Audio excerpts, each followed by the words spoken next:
There is one main skill and piece of knowledge that every parent needs to save your child's life at home, and that is how to manage choking. As a parent of my 7 children, in my whole career as parenting, only had to use this once, but I saved the life of one of my children, my 5th child, at home. And without knowing this, it would have been over.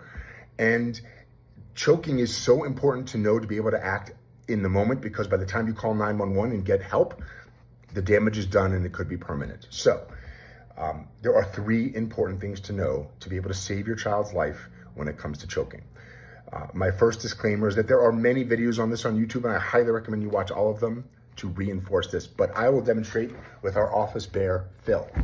First thing to know, and most of the time in my experience, this is a toddler age child who is either walking around with food or puts something in their mouth unexpectedly and chokes. So first, do not blindly stick your finger in your baby's mouth to try and pull whatever is there out. Why? Your child's airway is shaped like a funnel and not a cylinder.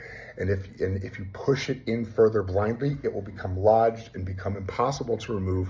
And once again, possibly end your child's life. So do not blindly stick your finger in your child's mouth unless you can see what you're getting. 2, if your child is choking and they're coughing and making sounds, you let them do that. If that stops, their ability to make sound stops, and they're not able to cough, you immediately go to back blows between the shoulder blades, and you hit them hard as if you're abusing them, that hard.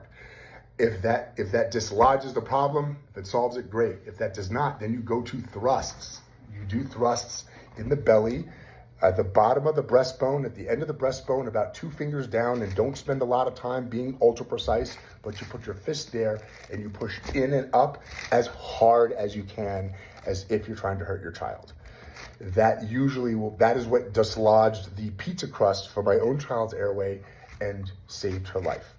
The best way to prevent choking at home is, please do not let your children walk and eat. When children eat, they should be sitting and still. That's where I have seen almost all choking events occur, including the one in my own home. So watch the videos. Remember the 3 things: nose sweep, back blows, and the abdominal thrust, and you will have the knowledge that you need to save your child's life at home.